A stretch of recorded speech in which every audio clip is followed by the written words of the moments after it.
Thank you. Present us, O Lord, in all our doings with thy most gracious favor, and further us with thy continual help, that in all our works begun, continued, and ended in thee, we may glorify thy holy name, and finally by thy mercy attain everlasting life. Amen. Introduction of guests. Recognize the member for Swift Current. Thank you, Mr. Speaker. To you and through you to this Legislative Assembly, it is an honor today to introduce a group in the West Gallery, a group of Swift Current Bronco fans who are here to warm up the city a little bit early for the Memorial Cup this weekend. Actually, it's a group of 38 grade 4 students from O.M. Irwin Middle School in Swift Current. They are accompanied by their teachers Karen Schomer and Mark Siemens, educational assistant Carlin Lee, and the parent chaperones who are part of the trip to the Queen City today, Courtney Leshures, Tara Moen, Chris Weeb, Maureen Hansen, Anthony Klim, Darla Bailey, and Leah Tate is there as well. I'd ask all members to welcome this great school class from Swift Current to their Legislative Assembly. Hear, hear. Recognize the member for Saskatoon Stonebridge, Dakota. Thank you, Mr. Speaker. In your gallery, I am thrilled to welcome 40 grade 7 and 8 students from St. Catherine to Kakwa School from my home constituency in Stonebridge in Saskatoon. With them are their teachers Trevor Neufeld, Shelby McKinnon, and chaperones Brooks Sittler, Sue Laziger, and Dorel Ritchie. If you could all give a wave. St. Catherine is one of 2 brand new joint use schools in Stonebridge, which along with Chief Whitecap School, I was so pleased to help open last fall. I still have the official programs in my office, Mr. Speaker. It's a beautiful school, and it's really the new heart of one of the fastest growing subdivisions in the city, which is attracting so many new families and their children. I met with these students earlier. We had a great chat. They had some great questions. Certainly, I hope they enjoy their day. And yes, they did get ice cream. Yes, they did. Mr. Speaker, please join me in welcoming them, their teachers and chaperones, to their Legislative Assembly. And Mr. Speaker, while I'm on my feet, I would also like to introduce in your gallery my constituency assistant, Carrie Zadunik, who is here visiting today with her daughter-in-law, Tammy Zadunik, and her grandkids, Jack, Sully, and Piper, who is such a beautiful dancer. I'm so fortunate to have Carrie as my partner in the beautiful constituency of Stonebridge, Dakota. She brings such a wealth of experience with her, is so amazing with people. We first started working together during the campaign 2 years ago, and I remember she charged into my office one day with a ladder and some duct tape and whipped it into shape, and the place was never the same again. And the rest is history, Mr. Speaker. Things just roll along so amazingly smoothly and professionally with her at the helm of the constituency office. And I know it's a bit of an ongoing thing, but she really is the best constituency assistant. I'm so glad that she could make it down today with members of her family, and she could put faces to people here in the building whom she's in contact with every day. Please join me, Mr. Speaker, in welcoming my friend, Carrie Zadunik, and her family to their Legislative Assembly. As the member for John Rosemont. Thank you, Mr. Speaker. To you and through you, seated in the East Gallery, I see a bright light and an academic within our province seated in your gallery, Dr. Jim Farney, a leader out at the Faculty of Politics and International Studies at the University of Regina. I welcome him to his assembly here today and ask all members to do the same.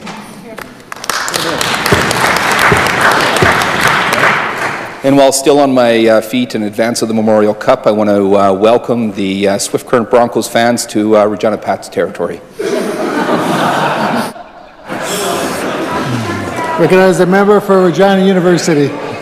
Thank you very much, Mr. Speaker. I just wanted to join with the member from Regina Rosemont to invite my former colleague, Dr. Jim Farney, to his Legislative Assembly. I'm looking very much forward to attending Congress, which are playing a key role coming up here at the University of Regina, and I'd like to just welcome you again. Recognize the member for Saskatoon, Silver Spring, Sutherland. Thank you, Mr. Speaker. I want to join with the Minister of Energy and Resources in welcoming Carrie and Tammy and Jack and Sullivan and Piper to their Legislative Assembly. Tammy and her family have been long-standing friends. Her and her husband Scott have been long-standing friends of my wife and I, and very proud of the work that Tammy's done. She was actually a photographer at her wedding, and her husband Scott had about all 3 kids climbing over him with cameras on at the same time while he was taking pictures. But most importantly, what Tammy's been doing lately, Mr. Speaker, is she has started up an organization called the Well Collaborative. And I'll just give you their mission statement here, Mr. Speaker, because I think it's very important. Their mission statement is, our passion is to see women rooted in belonging. Our space is built upon love, understanding, compassion, and celebration. We are family, a movement, a culture. We gather together as a sea of voices and become a wave of change. So I want to thank Tammy for all that she's doing in Saskatoon, for the businesswomen in Saskatoon, and welcome them all to their Legislative Assembly. Hear, hear. Recognize the member for Batoche. Thank you, Mr. Speaker. To you and through you to all members of the House, I'd like to once again introduce my wife, who happens to be up here for a couple of days to spend a little time with me, so I'd ask you all to welcome her. Thank you.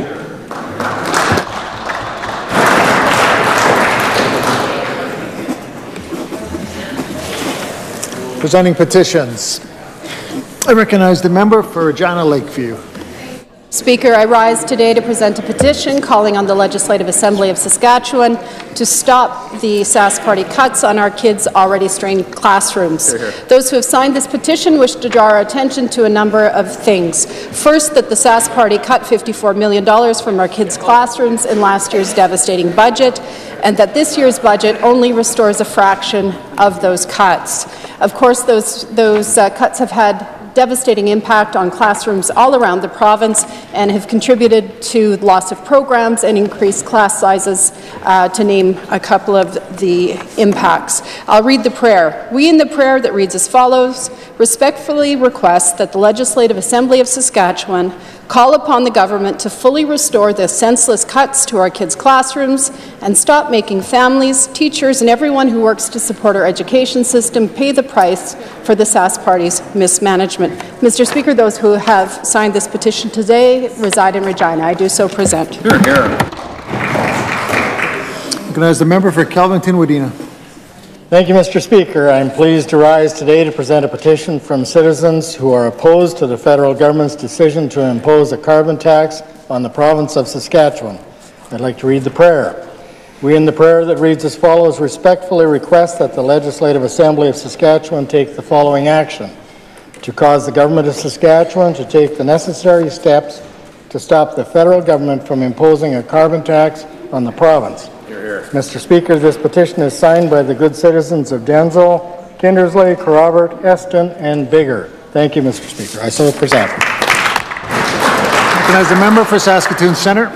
Thank you very much, Mr. Speaker. I rise today to present a petition to get big money out of Saskatchewan politics. And the undersigned residents of the province of Saskatchewan want to bring to our attention the following: that Saskatchewan's outdated Election Act allows corporations, unions, and individuals, even those living outside the province, to make unlimited donations to our province's political parties.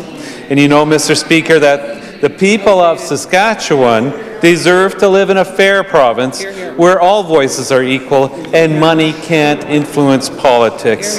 We know, Mr. Speaker, that over the past 10 years, the Saskatchewan Party has received $12.61 million in corporate donations, and of that, $2.87 million come from companies outside Saskatchewan. Mr. Speaker, Saskatchewan politics should belong to Saskatchewan people. And we know that the federal government, provinces of Alberta, Manitoba, Quebec, Nova Scotia, and now British Columbia have moved to limit this influence and level the playing field by banning corporate and union donations to political parties. Mr. Speaker, I'd like to read the prayer now. We in the prayer that reads as follows: respectfully request that the government of Saskatchewan call on the Sask Party government to overhaul Saskatchewan's campaign finance laws, to end out-of-province donations, to put a ban on donations from corporations and unions, and to put a donation limit on individual donations. Mr. Speaker, the people signing this petition come from the City of Regina. I do so present. Thank you. I recognize the member for Regina Douglas Park. Thank you, Mr. Speaker. I rise yet again today to present a petition calling for critical workplace supports for survivors of domestic violence. Mr. Speaker, Saskatchewan has the very dubious distinction of having the highest rates of intimate partner violence amongst all of the provinces, and we know we must do so much more to protect survivors of domestic violence. For many who experience that violence, the violence will follow them to their workplace, which is why the signatories to this petition are calling for 5 days of paid leave and up to 17 weeks of unpaid leave be made available to workers who are survivors of domestic violence, and that critical workplace supports be made available to survivors of domestic violence should also be made available to workers living with post-traumatic stress disorder as a result of domestic violence. Mr. Speaker, this is what those who are on the front lines of this crisis are calling for. This is what we've also called for in our private member's bill, Bill number 609. The fourth time we put forward these provisions in the last 2 years. It's time for the government to step up to the plate, do the right thing, and pass those provisions. I'd like to read the prayer. We in the prayer that reads as follows, respectfully request that the Legislative Assembly of Saskatchewan call upon the Sask Party government to pass legislation to ensure critical supports in the workplace, including reasonable accommodation and paid and unpaid leave for survivors of domestic violence. Mr. Speaker, the individuals signing this petition today come from Regina. I do so present.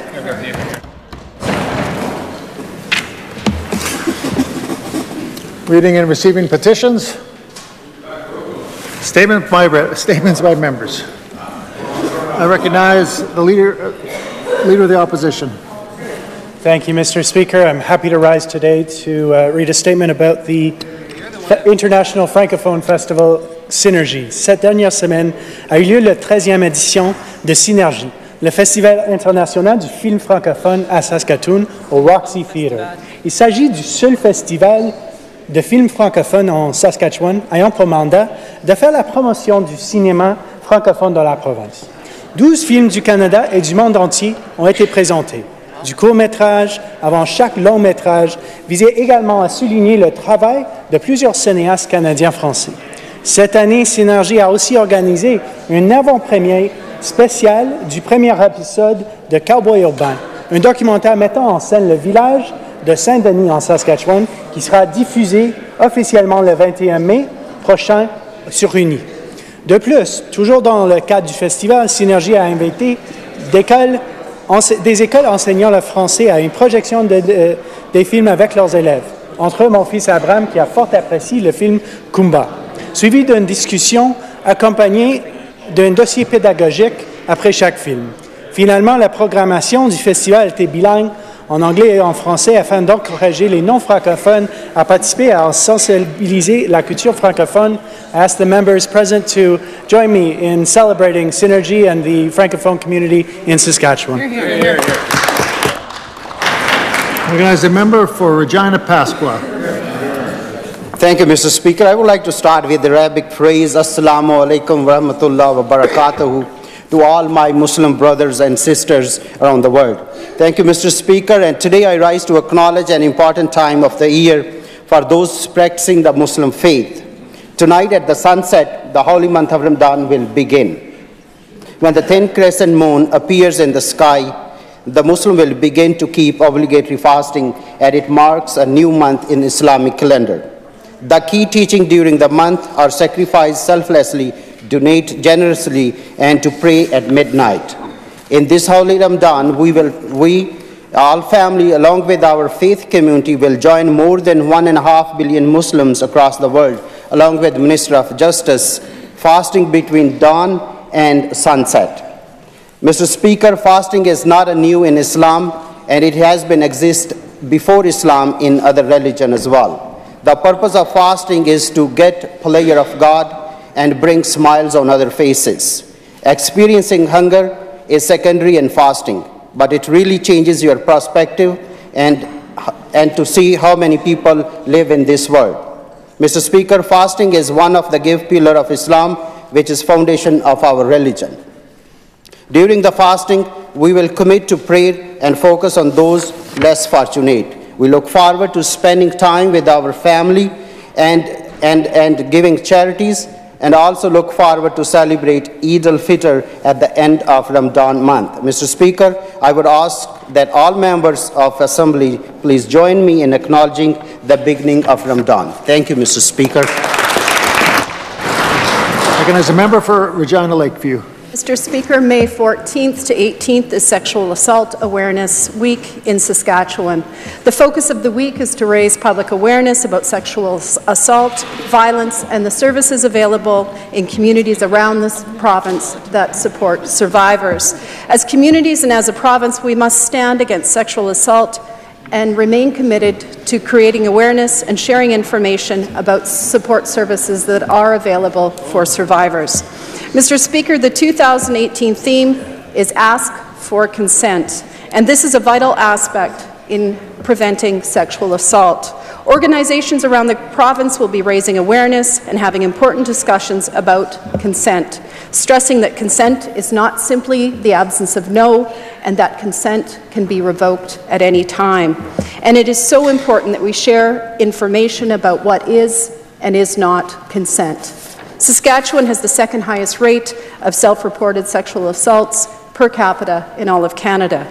The Me Too movement has helped break down the stigma around sexual assault, and many more people are recognizing that they are not alone. But we need to address the cracks in our justice system and make sure that people are educated about consent. Mr. Speaker, it is also clear that we need to ensure proper government funding for support services here in Saskatchewan, and we must push for action from government and in our communities to change our unacceptable record when it comes to sexual assault. Thank you, Mr. Speaker.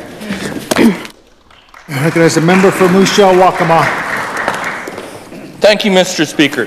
This weekend I had the honor of attending the Royal United Services Institute Victory Ball, as well as a member from Regina Douglas Park.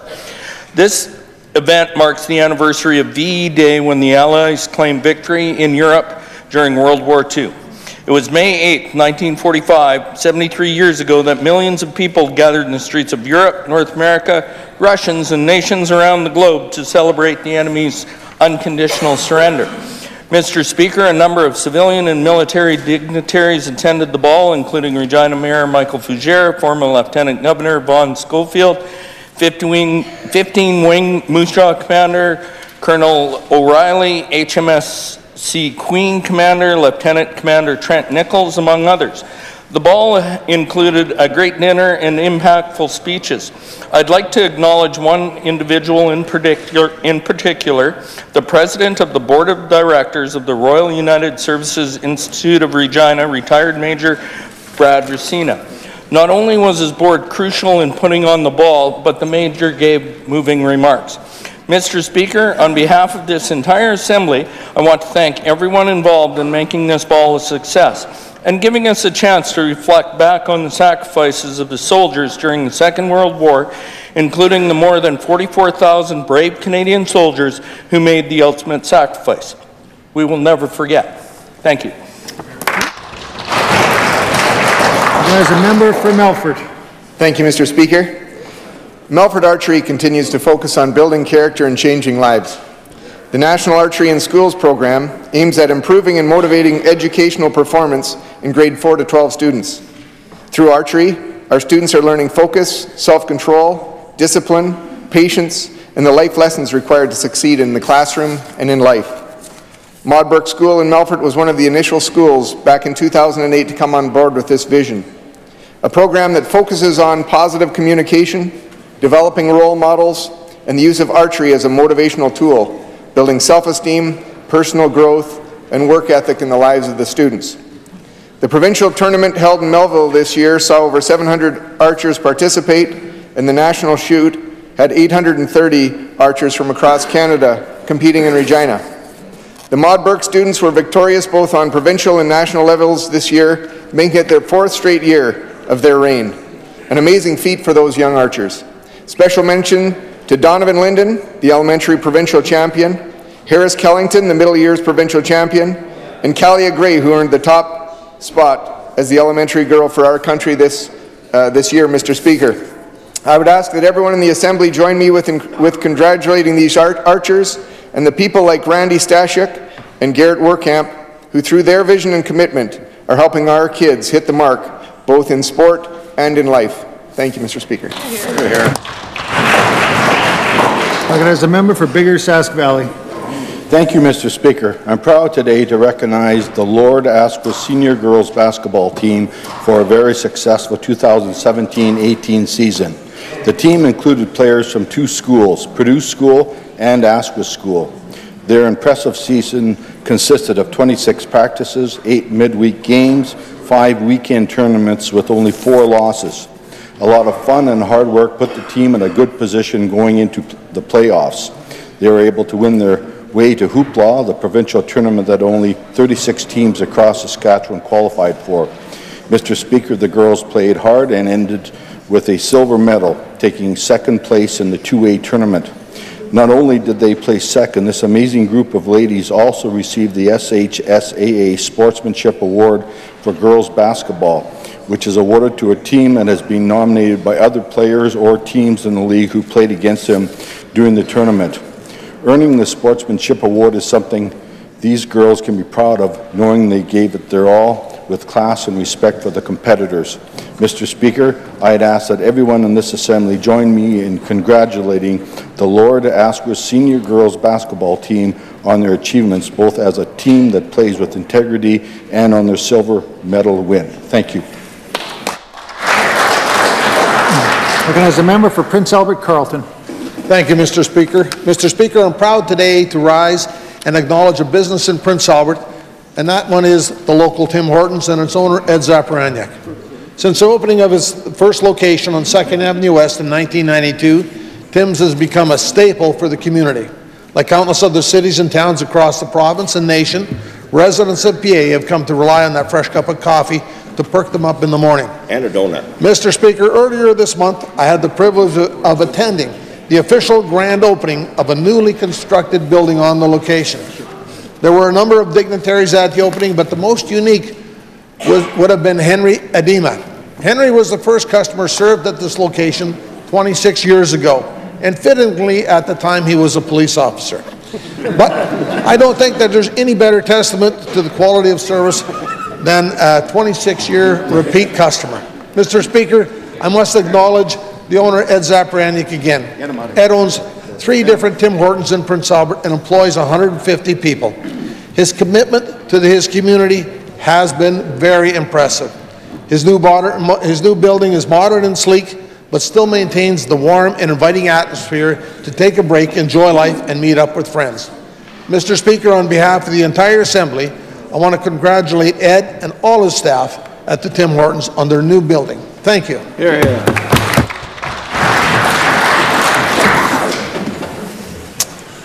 Question period.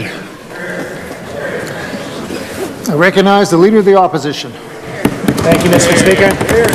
Mr. Speaker, over the spring we've seen Kevin Doherty and Brad Wall move on to greener pastures. They're working for corporate Calgary now, and that's fine. That's their choice. But we here in this Assembly shouldn't be. However, with our province's outdated and broken campaign finance laws that allow unlimited corporate and out-of-province donations, Saskatchewan people are calling for change. Hear, hear. Why, Mr. Speaker, does the Sask Party not want to get big money out of Saskatchewan politics? Why won't they support our bill to end corporate and union donations? Hear, hear. Recognize the Minister of Justice. Mr. Speaker, we think it's imperative that members of the public know and understand who's donating to which political parties.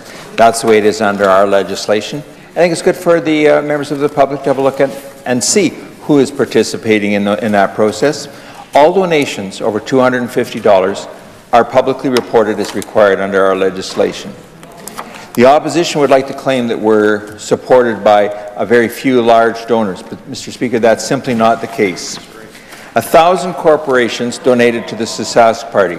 Their average donation was about $1,000 each. The Sask Party is not funded by a few large donors, as they claim, but by a number of small donations from a lot of people under the province. Under our Act, no political party can accept a contribution from a contributor who resides outside of Canada. Western Canada has got businesses that carry on in Saskatchewan, in Alberta, in BC, in Manitoba, people that have moved back and forth. And, Mr. Speaker, we respect their right to make donations. Recognize the Leader of the Opposition. Thank you, Mr. Speaker. Transparency about who donates only takes us so far. And that transparency to the public is not all that the public wants. Getting big money out of our democratic process isn't just the right thing to do, Mr. Speaker. It's also what the people of Saskatchewan want. 69% of Saskatchewan people think that out-of-province donations should be banned. And 6 out of 10 think that corporations and unions shouldn't be allowed to donate at all. People are increasingly cynical about how politics works in this province, and this is a chance for the Sask Party to do the right thing. With so many unanswered questions about Bill Boyd, about the GTH, about profits for Sask Party supporters influencing Sask Party decisions, this is an opportunity to clear the air and send a clear message to the public. Why doesn't the minister agree with the vast majority of Saskatchewan people who think it's time to fix our broken campaign laws? Recognize the Minister of Justice. Mr. Speaker, I'm not being lobbied on this right now at all. Mr. Speaker, we talk about this thing periodically in the House, but I don't hear it in coffee shops. I don't hear it on the street. But, Mr. Speaker, what I do notice from the different reports that are filed is that the Leader of the Opposition felt quite comfortable taking out-of-province donations in his leadership campaign. And, Mr. Speaker, while we're talking about 60% of his donations came from only 12 wealthy individuals. That's what we're seeing for their conduct. If they want to see something different, the Leader of the Opposition is welcome to turn around and give that money back. Recognize the Leader of the Opposition. Thank you, Mr. Speaker. As New Democrats, we follow the rules, but those rules need to change. Those rules need to change, Mr. Speaker. If the Sask Party is so worried about donations we've received from working people, they could support our bill tomorrow afternoon and end corporate and union donations in this province once and for all, Mr. Speaker. These are common sense proposals. And in Saskatchewan, our democratic process should be controlled by the people of Saskatchewan, not by big money donations or out-of-province donations. This is something other provinces and the federal government have addressed long ago, Mr. Speaker, and it's time for Saskatchewan and this government to get with the times. Our bill would put a cap on donations, ban corporate and union donations, end out-of-province donations. What is the Sask Party afraid of it? What is it that they don't like about restoring trust in Saskatchewan politics? Recognize the Minister of Justice. Mr. Speaker, if that's what the members opposite want, they're welcome to give their donations back. They're welcome not to take them. But, Mr. Speaker, they take them. And, Mr. Speaker, the member from Regina Rosemont, who was a leadership candidate, said, and I quote, "I would accept union money until the laws are fixed and we level the playing field for all." He went on to say, "This is not the time to tie our hands behind our backs in an important fight." Later on, he said, different time, he said, Saskatchewan's democracy should be for Saskatchewan people, free from questions of influence from corporate or union donors. Mr. Speaker, that's the member for Regina Rosemont. Then you got the Leader of the Opposition, takes his campaign from 12 wealthy donors, and then he wants to come in here and be sanctimonious. Mr. Speaker, what we're hearing in coffee shops is people are worried about pipelines. They're worried about carbon tax. They're worried about equalization. They're worried about the future of the province. Mr. Speaker, we've got an open, transparent plan. We report the donations, and that's the direction we're going on this side of the House. Recognize the member for Regina Douglas Park. Mr. Speaker, speaking of openness and transparency from that minister, day after day the Minister of Justice refuses to do the right thing and the easy thing and release the GTH documents that they've been told to release by the Freedom of Information and Privacy Commissioner. But with each passing day, the minister's answers give more and more cause for concern. Yesterday he said, quote, "If people aren't satisfied with those recommendations, they have the ability to reply to the Court of Queen's Bench." Really, Mr. Speaker? Does the Minister of Justice really expect Saskatchewan people to spend thousands of dollars suing the GTH in the Court of Queen's Bench just to access records the Commissioner has already said should be released? That's right. Why won't they just release the documents? Recognize the Minister of Justice. Mr. Speaker, a year ago, the members opposite were taking issue with what was going on. They were saying, oh, the provincial auditor said this, the provincial auditor has said that, and we had this big issue. They didn't like what the provincial auditor said because the provincial auditor said there was no irregularities at the GTH, but the people over there couldn't accept it. Now, Mr. Speaker, the Privacy Commissioner is saying something different, and they're saying, oh, well, we support the Privacy Commissioner. Well, Mr. Speaker, my question to them is, which independent officer are they going to support, and which one are they going to reject and throw under the bus? Mr. Speaker, we will comply with the law on this side of the House. We will make sure that the government agencies and Crowns support the things that they should support. And, Mr. Speaker, there is a process. There is a process that recognizes commercial sensitivity. There's a process that recognizes the support and the right of taxpayers to know information, and we'll work through that, Mr. Speaker. Recognize the member for Regina Douglas Park. Mr. Speaker, journalists and members of the public have a right to know what their government is doing with their money. Access to information isn't something government only has to provide when it's convenient. It's the law. No one should have to go to court to get access to documents about the GTH, especially after the Independent Information Privacy Commissioner has already said there's no reason these documents can't be released. The Minister of Justice keeps going back occasionally to commercially sensitive information, but the Commissioner has already said, quote, I find that neither GTH nor Brightonview has demonstrated to my office that there are objective grounds for believing there is a reasonable expectation of harm if the information was disclosed. Will the minister listen to what the Commissioner has to say and release the records, or is he really going to force the people of this province to sue the GTH in the Court of Queen's Bench? Hear, hear, hear, hear. Recognize the Minister of Justice. Mr. Speaker, so far as I know, the provisions to go to the Court of Queen's Bench have never been used in our province. We've sorted things out through the services of the Office of the Privacy Commissioner. The recommendations that are made by the Privacy Commissioner are something that can and should be taken very seriously by this government and by everybody that's in government. Mr. Speaker, the GTH intends to respond to the Information and Privacy Commissioner before the one-month deadline, which is May 27th, Mr. Speaker. Once the GTH formally responds to both the Privacy Commissioner and the applicant, they can advise them of their intention, and there's a waiting period before records can be released so that they have the opportunity to appeal or go to the Court of Queen's Bench. Mr. Speaker, no laws have been broken. The laws have been complied with. We've offered assistance from the Ministry of Justice to make sure that they're able to do it in a timely, professional, and competent manner. The GTH takes the obligation seriously.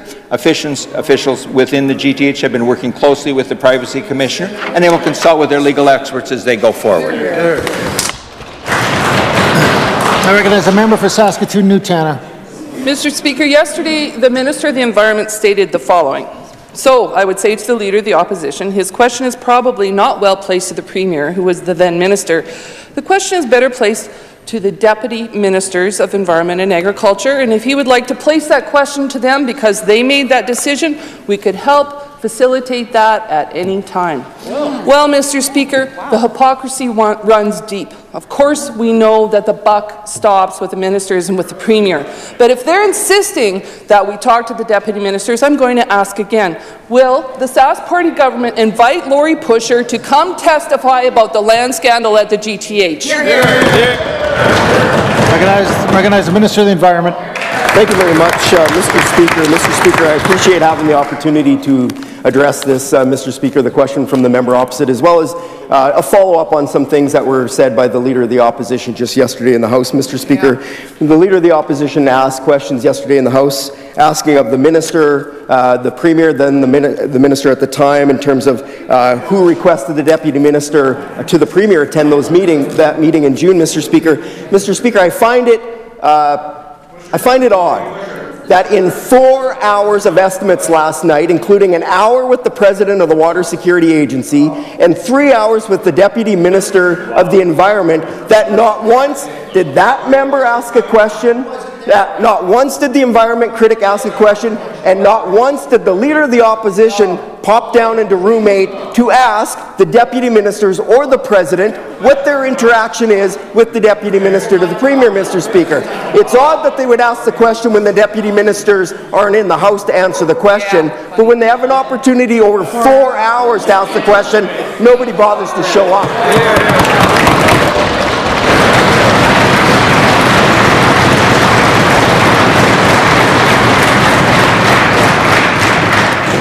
Recognize the member for Saskatoon, Newtana.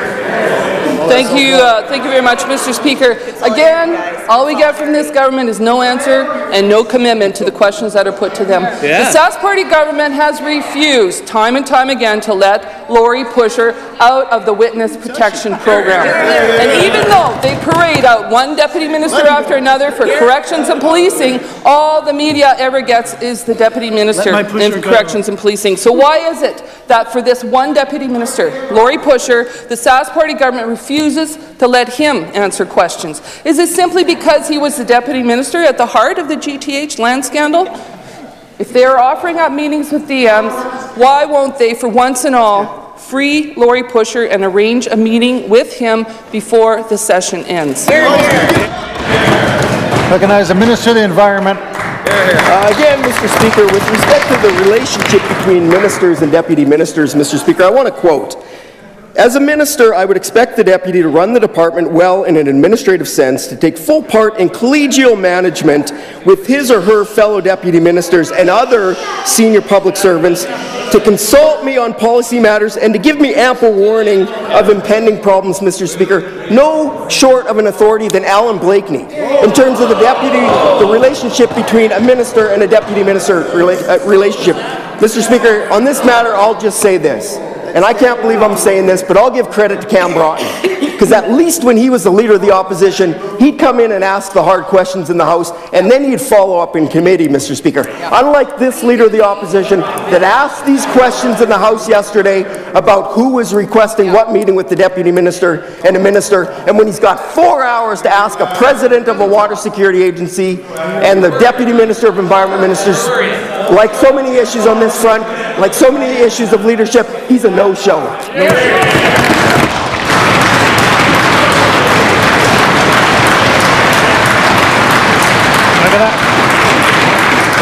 Recognize the member for Saskatoon, Newtana. Mr. Speaker, the long list of unanswered questions continues to pile up, and someone should answer for it, Mr. Speaker. In 2014, order. Recognize the member for Saskatoon, Newtana. In 2014, the Ministry of Highways entered an agreement to pay nearly $3 million up front to the GTH for earth from the infamous East parcels to be used at the Regina bypass. The money flowed, but as we learned in committee this week, 4 years later, the land hasn't been used for anything at all. This government claims that the GTH will be paying this money back, but couldn't provide a timeline, saying, quote, "The funds will be recovered as they sell the land or as they develop the land." Well, Mr. Speaker, looking at that dismal land tucked in beside the bypass and the abysmal selling record of the GTH, this doesn't seem a likely prospect anytime soon. Saskatchewan people have sunk enough money into this failed project. Will the minister order the GTH to make this payment immediately and now before the GTH is shut down? I recognize the Minister of Justice. Mr. Speaker, the member opposite answered the question. She asked when what would be paid for. The answer was simple: when the land gets sold. Nothing any more complicated than that. Mr. Speaker, the GTH is trying to sell land. When they sell land, money flows, money moves. It's on the books. It's money that's payable to the Ministry of Highways. It's all taxpayers' taxpayers' dollars in any event, Mr. Speaker. And Mr. Speaker, it shows we're going to try and sell some land and do it. What I would encourage the members opposite to do is go back to the GTH and spend some more time out there. They might want to go to Mterra. Mterra has invested $21 million. It's the city's Regina's curbside recycler. They take paper, plastics, metals, glass, they collect them, they store them, they bundle them. They also have got a very culturally diverse workplace. Over half of the people that work there are women. They've been recognized as one of Canada's greenest employers for 3 years in a row. Mr. Speaker, they should be supporting that. Recognize the member for Saskatoon-Newtowner. It's funny the minister doesn't quote from the long list of businesses who were going to settle the GTH and didn't, Mr. Speaker. It was Brad Wall, the member's opposite's former leader, that said on this specific issue that if government acquires land and doesn't need it, quote, we could quite rightly be accused of not using taxpayers' money wisely. Well, Mr. Speaker, the Saskatchewan taxpayers have footed the bill for this land that has sat idle ever since. We shouldn't have to hope and pray that the GTH can somehow recover and make the taxpayers whole. We've already footed the $150 million to put the GTH together, with new costs relating to the GTH trickling out all the time and key witnesses still being blocked. It's clear we aren't getting the full picture. Will the government commit to reconvening a special committee to finally fully canvass this issue? Hear, hear. Recognize the Minister of Justice. Mr. Speaker, the GTH is a long-term project, multi-generational facility that will create jobs and create economic prosperity in the city of Regina. We're glad to have it. We're glad it's being there. The advertising that the members opposite are doing in the chamber is not helping sell land having that kind of question going on, but it's certainly their right to do it. We'll be reminding voters of that when the bypass is complete, when there's more jobs out there, and when more projects come in, that they were not ones that were supporting it. We will be reminding people that they were the ones that were opposing the things that were there. We're going to remind them of that when the election time comes. We'll also remind the 1,800 people that work there during construction. We've got $485 million in private investment there now, nearly 1,000 full-time jobs that are taking place out there right now, Mr. Speaker, and those members should be getting behind it. I recognize the member for Saskatoon Centre. Thank you very much, Mr. Speaker. This morning the government announced that they'll be applying to the Low Carbon Economy Fund, despite being told that we wouldn't qualify. Now, Mr. Speaker, these look like promising projects, and it doesn't hurt to try, but the minister himself said he has received no indication from the federal government that they would even be considered. And if the funding hinges on a real plan being developed in Saskatchewan, well, Mr. Speaker, we have a reason to be worried. Our emissions are set to increase each year until 2020, and while long-term projections show these emissions eventually coming down, the Sask Party government has no plans to get there. How does it make any sense to leave Saskatchewan people vulnerable to the whims of the federal government, and does the minister have any assurances from the federal government? Recognize the Minister of the Environment. Thank you very much, Mr. Speaker. Mr. Speaker, certainly we've put forward a plan that does include a 40% reduction in GHG emissions by the way of our electrical generation in this province by 2030, a 40 to 45% reduction in methane emissions, Mr. Speaker, as a part of a plan here in the province, rather than allowing the federal government a very prescriptive methane regulations that we think that will be harmful for the economy. I think the member opposite knows, and we talked about it in estimates last night, that we will be rolling out performance standards on a sector-by-sector basis over the coming months, Mr. Speaker, and we'll be able to tell the public and the federal government what the emissions reductions will be on those, Mr. Speaker. But I certainly would hope that the member opposite would support our position, not only on these projects that would see 188 million tons of emissions over their lifetime being reduced from being emitted to the atmosphere, Mr. Speaker, but also this notion that we somehow have to sign the Pan-Canadian Agreement, which we disagree with, in order to get the money, because we have examples across this country where provinces can disagree with the federal government and still get infrastructure dollars. Saskatchewan should be no different. Hear, hear.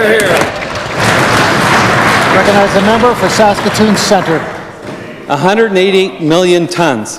Mr. Speaker, the Prairie Resilience Plan is a wish list full of TBDs, and SaskPower's renewable fleet is growing at a snail's pace, with little progress being made on the procurement of wind and solar projects. And now, the first glimmer of a plan unveiled by the minister this morning may fall flat because the Sask Party government has simply mishandled the file. But, Mr. Speakers, these projects do have merit.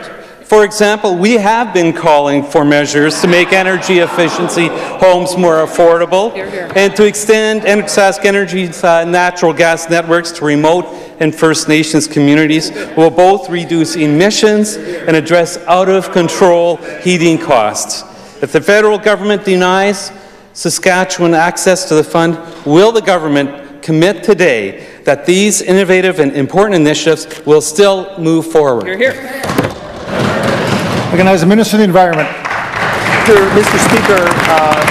Speaker, there are a number of green infrastructure envelopes that the federal government has announced, and certainly if projects don't move forward through this round, we would certainly look to advance those through additional rounds in a later date, Mr. Speaker. But I think getting back to the point that I think we're trying to make today, and certainly we hope the members opposite share this position, Mr. Speaker, is Saskatchewan should not be denied our share of the $62 million in infrastructure fund through this first round simply because we refuse to sign on to the Pan-Canadian framework, Mr. Speaker. There are examples across this country where provinces who disagree with the federal government on issues like pipeline still get infrastructure dollars. And obviously, Mr. Speaker, we have a province who has yet to sign the Constitution, and yet they get infrastructure dollars and they get equalization. So why the federal government is choosing, Mr. Speaker, why the federal government is choosing to exclude Saskatchewan from the $62 million, we think is unfair, and we certainly hope the members opposite would agree with our position on that. Recognize the member for Regina Rosemont.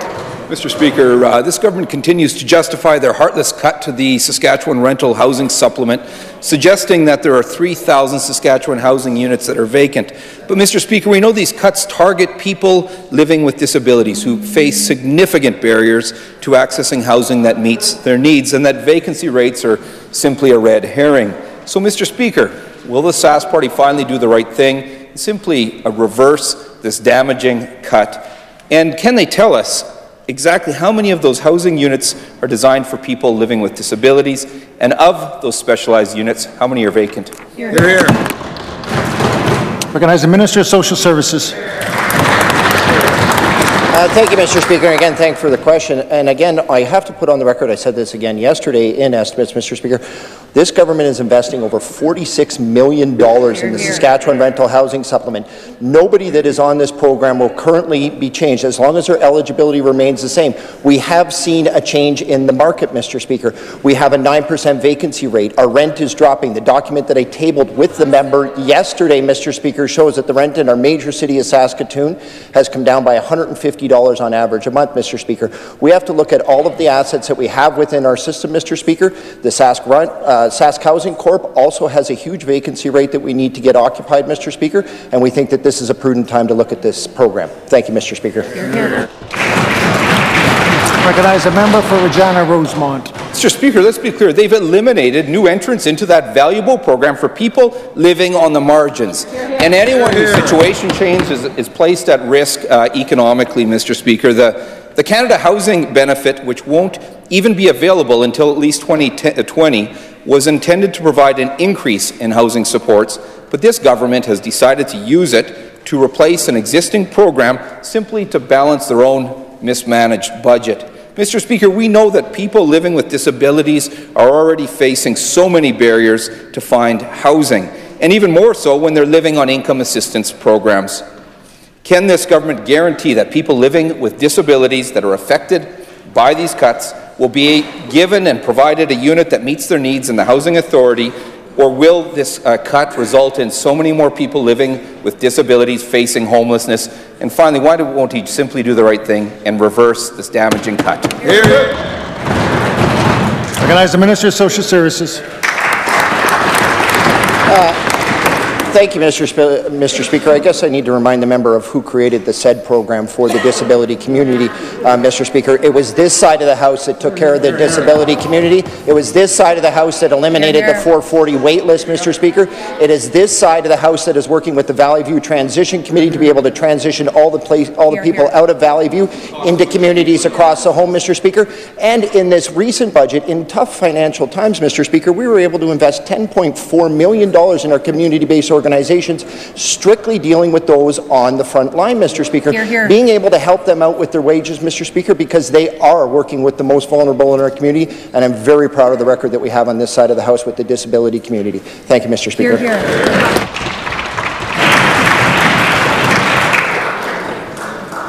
Ministerial statements. Introduction of bills. Presenting reports by standing and special committees. I recognize the chair of the Standing Committee on Crown and Central Agencies. Thank you, Mr. Speaker. I am instructed by the Standing Committee on Crowns and Central Agencies to report Bill number 91, the Snowmobile Amendment Act 2017, without amendment. When shall this bill be considered in Committee of the Whole on Bills? I recognize the Minister. I request leave to waive consideration in Committee of the Whole on this bill, and that the bill be now read the third time. Hear, hear. Ministers request a leave to waive consideration Committee of the Whole on Bill number 91, and that the bill be now read the third time. Is leave granted? The Minister may proceed to move third reading. I move that the bill be now read the third time and passed under its title. That Bill number 91 be now read third time and passed under its title. Is the Assembly ready for the question? It's a pleasure of the Assembly to adopt the motion. Carried. Third reading of this bill. I recognize the Chair of the Standing Committee on Human Services. Oh, sorry. I recognize back the Standing Committee on Crown and Central Agencies. Bill number 123, the Snowmobile Fees Amendment Act 2018, without amendment. When shall the bill be considered in Committee on the Whole on Bills? I recognize the Minister. I request leave to waive consideration in Committee of the Whole on this bill, and that the bill be now read the third time. Ministers requested leave to waive consideration Committee of the Whole on Bill number 123, and that the bill be now read a third time. Is leave granted? The Minister may proceed to move third reading. I move that the bill be now read the third time and passed under its title. It's been moved by the Minister. The Bill number 123 be now read a third time and passed under its title. Is the Assembly ready for the question? Pleasure of the Assembly to adopt the motion. Carried. Third reading of this bill.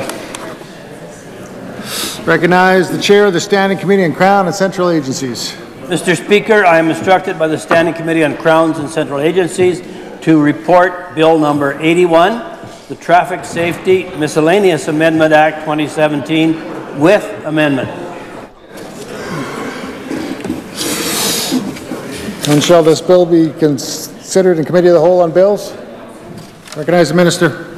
I request leave to waive consideration in Committee of the Whole on this bill, and that the bill and its amendments be now read the third time. Ministers request a leave to waive consideration Committee of the Whole on Bill number 81, and that the with amendment, that the bill be now read a third time. Is leave granted? Minister may proceed to move third reading. I move that the amendments be now read a first and second time. Where's he going?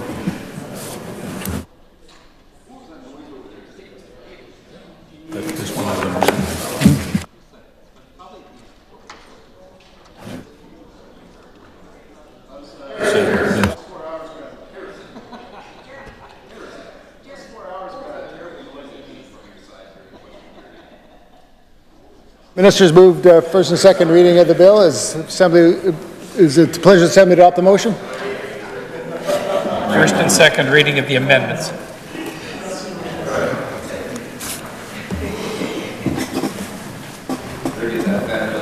I didn't hear what he said.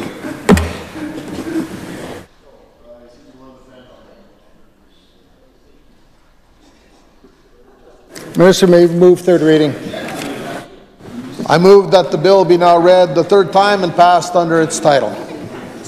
By the Minister that Bill number 81 be now read third time, passed under its title. Assembly ready for the question? Pleasure Assembly to adopt the motion. Carried. Third reading of this bill. Recognize the Chair of the Standing Committee on Crown and Central Agencies. Mr. Speaker, I am instructed by the Standing Committee on Crown and Central Agencies to report Bill number 88, the Automobile Accident Insurance Amendment Act 2017, without amendment. When shall this bill be considered in Committee of the Whole on Bills? Recognize the Minister. I request leave to waive consideration in Committee of the Whole on this bill and that the bill be now read the third time.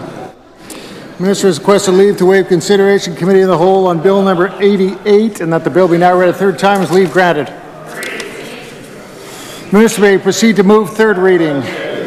I move that the bill be now read the third time and passed under its title. It's been moved by the Minister that Bill number 88 be now read the third time and passed under its title. Is the Assembly ready for the question? Pleasure of the Assembly to adopt the motion. Carried. Third reading of this bill. I recognize the Chair of the Standing Committee on Human Services. Thank you, Mr. Speaker. I am instructed by the Standing Committee on Human Services to report Bill number 86, the Child and Family Services Amendment Act 2017, without amendment. When shall this bill be considered in Committee of the Whole on Bills? I recognize the Minister. Thank you, Mr. Speaker. I request to waive consideration of the Committee of the Whole on this bill and that this bill now be read the third time. The Minister has requested leave to waive consideration Committee of the Whole on Bill number 86 and that the bill be now read a third time. Is leave granted? The Minister may proceed to move third reading. Flies down. I move that this bill now be read the third time and passed under its title. It has been moved by the Minister that Bill number 86 be now read a third time and passed under its title. Is the Assembly ready for the question? It's the pleasure of the Assembly to adopt the motion. Carried. Third reading of this bill. I recognize the Chair of the Standing Committee on the Economy. Mr. Speaker, I am instructed by the Standing Committee on the Economy to report Bill number 124, the Environmental Management and Protection Environmental Handling Charges Amendment Act 2018, without amendment. When shall this bill be considered in Committee of the Whole on Bills? I recognize the Minister. I request leave to waive consideration in Committee of the Whole on this bill and that the bill now be read the third time. Minister has requested leave to waive consideration Committee of the Whole on Bill number 124 and that the bill be now read a third time. Is leave granted? The Minister may proceed to move third reading. I move that the bill be now read the third time and pass under its title. It's been moved by the Minister that Bill number 124 be now read a third time and passed under its title. Is the Assembly ready for the question? It's the pleasure of the Assembly to adopt the motion. Carried. Third reading of this bill. I recognize the Government House Leader. Speaker, so the committees may continue the good work this afternoon, I move that this House do now adjourn. Government House Leaders move to adjourn the Assembly. Is leave granted? This Assembly stands adjourned until 10 a.m. tomorrow.